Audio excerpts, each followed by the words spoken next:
नमस्ते बच्चों, विज्ञान की क्लास में आपका एक बार फिर स्वागत है।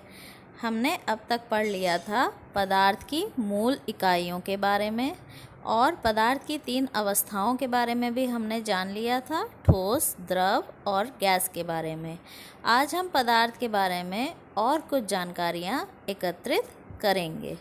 आइए सबसे पहले हम जानें तत्व क्या होता है। यदि हम किसी पदार्थ को तोड़ते हैं रासायनिक क्रिया द्वारा या फिर किसी भी भौतिक क्रिया द्वारा और टूटने के बाद वह जो सबसे छोटा रूप ग्रहण कर लेता है, जो उसका मूल रूप होता है, जिसे और हम विभाजित नहीं कर सकते, उसी को हम तत्व कहते हैं। तो बच्चों, तत्व की परिभाषा क्या होगी?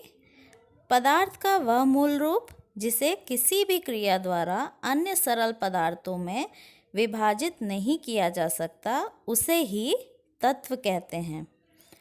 किसी भी तत्व में उपस्थित समस्त अणु या परमाणु समान गुणधर्म वाले होते हैं, यानी तत्व एक ही प्रकार के परमाणु से बने होते हैं, इसलिए इनके सभी गुण एक जैसे होते हैं। जैसे लोहा, तांबा, सोना, चांदी, इन सब को ले लो। इन सब के तत्व में इन्हीं के परमाणु पाए जाते हैं।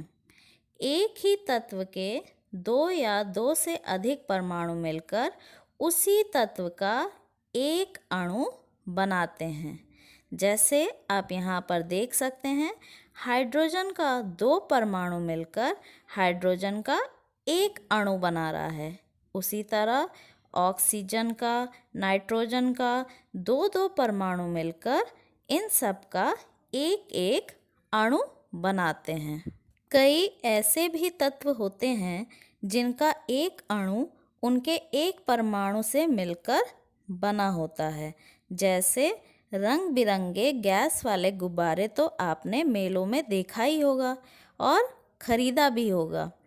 ये हीलियम गैस के गुब्बारे हैं। हीलियम, नियन आदि अक्रिय गैस हैं जिनका एक अणु एक ही परमाणु से मिलकर बना होता है। अब बच्चों, इस चित्र में आपको क्या दिख रहा है? हाइड्रोजन का 2 परमाणु ऑक्सीजन के एक परमाणु के साथ मिलकर यहाँ जल का एक अणु बना रहा है। 2 या 2 से अधिक तत्व निश्चित अनुपात में मिलकर यौगिकों का निर्माण करते हैं। जैसे जल, अमोनिया आदि यौगिक होते हैं। यौगिक के गुण उसके अवयवी तत्वों के गुणों से भिन्न होते हैं। जैसे जल का गुण हाइड्रोजन और ऑक्सीजन दोनों के गुणों से भिन्न है। उम्मीद है आपको आज तत्व और यौगिक के बारे में अच्छे से समझ में आ गया होगा। आज के लिए इतना ही। कल एक नए टॉपिक के साथ हम फिर मिलेंगे। तब तक अपना ख्याल रखिएगा। धन्यवाद बच्चों।